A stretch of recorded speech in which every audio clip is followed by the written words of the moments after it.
வணக்கம் பிள்ளைகள்.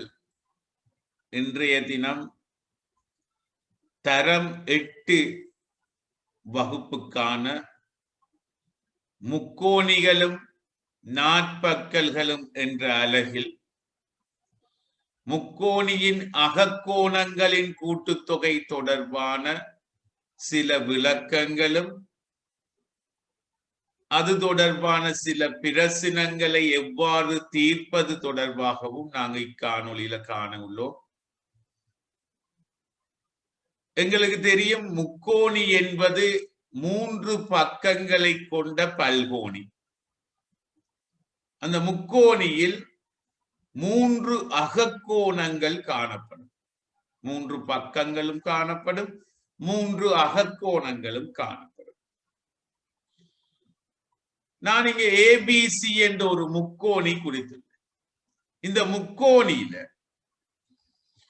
அந்த முக்கோணியில 3 அகக்கோணங்களும் 3 நிறங்களால காட்டப்பட்டிருக்கு.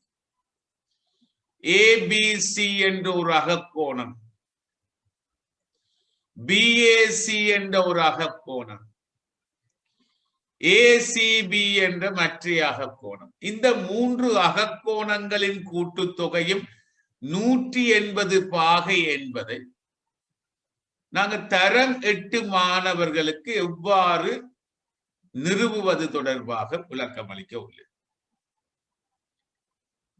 முதலாவது நான் என்ன செய்வோம் என்றால், ஒரு நேர்கோடு ஒன்று வரைகிறேன். அந்த நேர்கோட்டை நான் ஒரு பெயர் வைக்கிறேன், PQ என்ற அந்த நேர்கோட்டுக்கு பெயர் வைக்கப்பட்டது. அப்ப PQ என்ற நேர்கோடு வரையப்பட்டிருக்கு. அந்த நேர்கோட்டுல ஒரு புள்ளி O நான் குறிச்சேன். இப்ப இந்த முக்கோணி ஏபிசியில இந்த 3 அகக்கோணங்களையும் நான் வெட்டி கொண்டு அந்த நேர்கோட்டில் இருக்கிற புள்ளி ஓவுல நான் ஒட்ட போறேன். முதலாவது என்ன செய்யறேன்னா, இந்த முக்கோணி ஏபிசியில இந்த அகக்கோணம் ஏபிசி என்ற அகக்கோணத்தை இப்படியே இந்த கோடு வழியா நான் வெட்டுறேன். வெட்டி கொண்டு இப்படியே இந்த புள்ளி ஓவுல நான் ஒட்டி இருக்கு. அதே மாதிரி முக்கோணம் ஏசிபியில இந்த கோணம், இந்த ஏசிபி என்ற கோணத்தை நான் வெட்டுறேன். வெட்டி கொண்டு இங்கேயும் அந்த புள்ளி ஓவிலேயே ஒட்டப்பட்டிருக்கு. இப்ப மூன்றாவதா இருக்கிற கோணம் பிஏசி. இந்த பிஏசி என்ற கோணத்தை நான் வெட்டினோன்னு எங்களுக்கு இப்படி வரும். அதை நாங்க 180 பாகையாக திருப்புறோம். இப்ப இப்படி இருக்கிறத நான் மற்ற மாதிரி தலைகீழாக கொண்டு வர. அப்ப இங்க இதுல காட்டப்பட்ட மாதிரி அந்த கோணம் வெட்டப்பட்ட கோணம் இப்படி இருக்கு. இப்ப இதை கொண்டு நான் அதுல கொண்டு பொருத்தினோன்னு இந்த 3 கோணங்களும் அந்த நேர்கோட்டுல சீராக பொருந்தி இருந்துச்சு.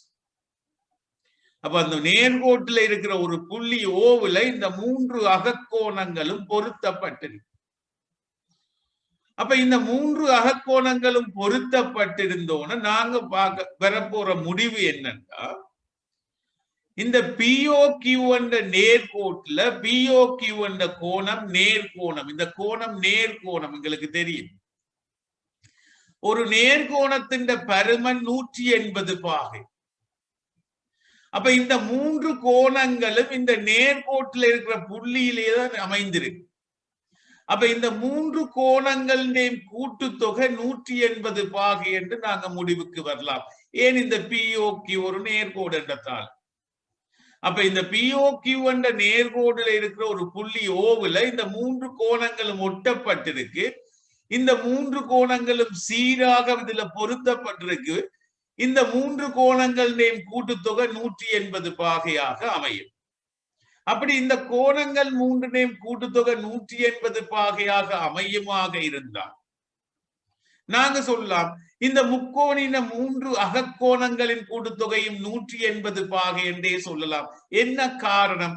இந்த 3 கோணங்களும் இந்த முக்கோணின் 3 அகக்கோணங்களாகத்தான் இருந்தது. அப்ப இந்த முக்கோணின் 3 அகக்கோணங்களையும் தான் நாங்க வெட்டி எடுத்தது இந்த ஒரு புள்ளியில பொருத்துறோம். இப்ப இந்த புள்ளியில இந்த கோணம் 180 பாகை என்றால் இந்த மூன்று கோணங்களுடைய கூட்டுத்தொகை 180 பாகை. ஆகவே நாங்க ஒரு முடிவுக்கு வரலாம், ஒரு முக்கோணியின் மூன்று அகக்கோணங்களின் கூட்டுத்தொகையும் 180 பாகை என்ற முடிவுக்கு வரலாம். இது தரம் 8 மாணவர்களுக்கு இந்த ரீதியில தான் நாங்க நிறுவனத்துக்கு இருக்கு. தரம் 9ல நாங்க அதை கேத்திர கணித ரீதியாக நிறுவலாம், ஒரு முக்கோணியின் அகக்கோணங்களின் கூட்டுத்தொகையை. அப்ப இந்த மூன்று அகக்கோணங்களின் கூட்டுத்தொகையும் 180 பாகை. ஆகவே நாங்க வரக்கூடிய முடிவு, ஒரு முக்கோணியின் மூன்று அகக்கோணங்களின் கூட்டுத்தொகையும் 180 பாகைக்கு சமனாக இருக்கு. அப்ப இது தொடர்பான வினாக்களுக்கு வருவோம். இதுல முதலாவது ஒரு வினா காட்டப்பட்டிருக்கு, ஒரு முக்கோணியின் மூன்று அகக்கோணங்களில் ஒரு கோணம் எக்ஸ் எனவும் மற்றைய கோணம் 85 பாகை எனவும் மற்றைய கோணம் 55 பாகையாகவும் குறிக்கப்பட்டிருக்கு. அப்ப இந்த முக்கோணியின் அகக்கோணங்களின் கூட்டுத்தொகை 180 பாகை என்றதால இந்த மூன்று அகக்கோணங்களையும் நாங்க கூட்டுறோம். எக்ஸ் சக 85 பாகை சக 55 பாகை சமன் 180 பாகை. ஆகவே எக்ஸ் சக 85 சக 55 140 பாகை சமன் 180 பாகை. ஆகவே எக்ஸின் பெருமானம் நாங்க 180 140 பாகையை கழிக்கும் போது எக்ஸின் பெருமானம் 40 பெறப்படும். ஆகவே இந்த முக்கோணியில எக்ஸின் பெருமானம் 40 பாகை. அடுத்தது இந்த மூன்று அகக்கோணங்கள். அப்ப எக்ஸ் பாகை சக 53 பாகை சக 90 பாகை சமன் 180 பாகை. இப்ப எக்ஸ் பாகை சக 53 பாகை 90 பாகை 43 பாகை சமன் 180 பாகை. ஆகவே எக்ஸ் பாகை சமன் 180 பாகையில் 143 பாகையை கழிக்கும் போது எக்ஸ் சமன் 37 பாகையாக பெறப்படும். ஆகவே இந்த முக்கோணியில் இந்த எக்ஸின் பருமன் 37 பாகை. இன்னொரு வினாவை பார்ப்போம். ஏபிசி என்ற முக்கோணியில் மூன்று அகக்கோணங்கள் 2x 3x 60 பாகை என குறிப்பிடப்பட்டிருக்கு. இப்ப இதுல எக்ஸின் பருமனை காண சொல்லி, அப்ப எக்ஸின் பருமனை காணணும் என்றால் நாங்க 2x சக 3x பாகை சக 60 பாகை சமன் 180 பாகை. 2x பாகையும் 3x பாகையும் 5x பாகை சக 60 பாகை சமன் 180 பாகை. ஆகவே 5x பாகை சமன் 180 பாகையில் 60 பாகையை கழிக்கும் போது 120 பாகை பெறப்படுது. ஆகவே x சமன் எங்களுக்கு 120 பாகையை 5ஆல் வகுக்கும் போது x 24 பாகையாக இருக்கு. அப்ப இந்த முக்கோணியின் இதுல இருந்து இந்த முக்கோணியில காட்டப்பட்டிருக்க மூன்று அகக்கோணங்கள் பெருமனையும் காண சொன்னா இங்க எக்ஸ் என்ற பருமன் 24 பாகை. ஆகவே 2x சமன் 2 தர 24 48 பாகை. 3x பாகை சமன் 3 தர 24 பாகை 72 பாகையாகவும் இருக்கு. மூன்றாவது கோணம் ஏற்கனவே தரப்பட்டிருக்கிறதால இந்த ரெண்டு அகக்கோணங்களையும் காண சொன்னா நாங்க எக்ஸ் இந்த பெருமானத்தை கண்டு அதுல இருந்து 2x 3x பாகையை காணும். அடுத்த வினா, KLM என்ற முக்கோணியில் மூன்று அகக்கோணங்கள் 2a பாகை 3a பாகை a பாகையாக தரப்பட்டிருக்கு. அப்ப இந்த முக்கோணியில மூன்று அகக்கோணங்கள் இந்த பருமன்களையும் காண சொல்லியிருந்தா எப்படி காணலாம்? முதலாவது 2a பாகை சக 3a பாகை சக a பாகை சமன் 180 பாகை. காரணம் முக்கோணியின் அகக்கோணங்களின் கூட்டுத்தொகை. 2aயும் 3aயும் 5a 5a சக a 6a பாகை சமன் 180 பாகை. ஆகவே a சமன் 180 பாகையை 6ஆல் வகுக்கும் போது a 30 பாகையாக பெறப்படும்.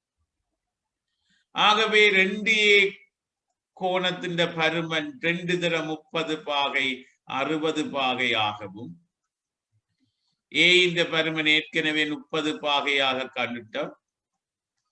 3a பாகை இந்த பருமன் 3 தர 30 பாகை 90 பாகையாகவும் இருக்கு. ஆகவே இந்த முக்கோணியின் 3 அகக்கோணங்களின் பருமன்களும் 30 பாகை, 60 பாகை, 90 பாகையாக காணப்படும். அடுத்த வினா, PQRS என்ற முக்கோணி காட்டப்பட்டிருக்கு. அதுல QR என்ற பக்கம் S வரைக்கும் நீட்டப்பட்டிருக்கு. 3 அகக்கோணங்களுமே YYX, மற்றது வெளியில இருக்க PRS என்ற கோணம் 140 பாகையாகவும் காணப்படும். இப்ப பாத்தீங்கன்னா நாங்க X என்ற பருமனை முதல் காணும் போது அடுத்தது Y என்ற பருமனை காணக்கூடியதாக இருக்கும். இந்த QR என்ற பக்கத்தை நீட்டும் போது S வரைக்கும் நீட்டப்பட்டிருக்கு. ஆகவே QRS ஒரு நேர்கோடு. அப்ப QRS ஒரு நேர்கோடுன்னா இந்த X சக 140 பாகை, X பாகை சக 140 பாகை சம 180 பாகை. ஏன் ஒரு நேர்கோட்டில் அடுத்துள்ள கோணங்களின் கூட்டுத்தொகை 180 பாகை. ஆக X பாகை சம 180 பாகை சய 140 பாகை. ஆகவே X பாகை சமன் 40 பாகையாக இருக்கும். இப்ப இந்த முக்கோணில 3 அகக்கோணங்களின் கூட்டுத்தொகை X 40 பாகையாக நாங்க பெருமானம் காண்டிருக்கிறோம். Y சக 40 பாகை சமன் 180 பாகை. Y பாகை சக 40 பாகை சமன் 180 பாகை. 2 Y பாகை சமன் 180ல 40 கழிச்சமண்டா 140 பாகை. Y பாகை சமன் 140 கீழ் 2 70 பாகையாக இருக்கு.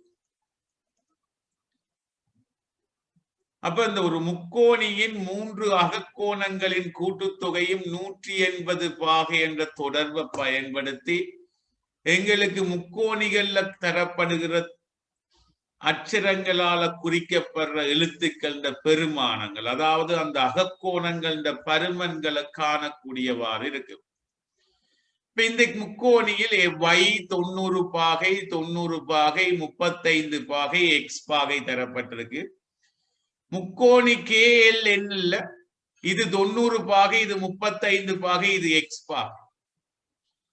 அப்ப X பாகை சக 90 பாகை சக 35 பாகை சமன் 180 பாகை. இந்த முக்கோணில் இந்த KLN என்ற முக்கோணியில் இந்த 3 அகக்கோணங்களின் கூட்டுத்தொகையில் 180 பாகை. அப்ப X பாகை சக 125 பாகை சமன் 180 பாகை. X பாகை சமன் 180 பாகை சய 125 பாகை.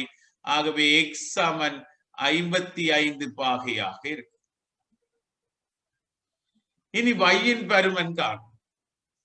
இப்ப KLM என்ற பெரிய முக்கோணில, பெரிய செங்கோண முக்கோணில இந்த அகக்கோணம் 90 பாகை, இந்த X இந்த பருமன் 55 பாகையாக கண்டிருக்கிறோம். இது Y ஆக இருக்கு. ஆகவே Y சக 55 பாகை சக 90 பாகை சமன் 180 பாகை. Y சக 90 55 145 பாகை சமன் 180 பாகை. ஆகவே Y சமன் 180 பாகை சய 145 பாகை. Y சமன் 35 பாகை. அப்ப எங்களுக்கு X இந்த பருமன் 55, Y இந்த பருமன் 35 ஆக இருக்கு. ஆகவே பிள்ளைகள், ஒரு முக்கோணியின் அகக்கோணங்களின் கூட்டுத்தொகை 180 பாகை என்ற தொடர்பை பயன்படுத்தி நாங்க முக்கோணிகளின் அகக்கோணங்கள் தரப்படும் இடத்து அதுல ஒரு அகக்கோணம் தெரியாத விடத்து நாங்க அதன் பருமன்களை காணக்கூடியவாறு இருக்கு. ஆகவே இன்றைய காணொளியில் நாங்கள் முக்கோணி ஒன்றின் அகக்கோணங்களின் கூட்டுத்தொகை 180 பாகை என்ற முடிவுக்கான விளக்கங்களும் அது தொடர்பான பிரச்சனைகளும் பார்த்தோம். மீண்டும் அடுத்த வீடியோவில் நாட்பக்களின் அகக்கோணங்களின் கூட்டுத்தொகை தொடர்பான விளக்கங்களும் அது தொடர்பான பிரச்சனைகளையும் காண்போம். நன்றி.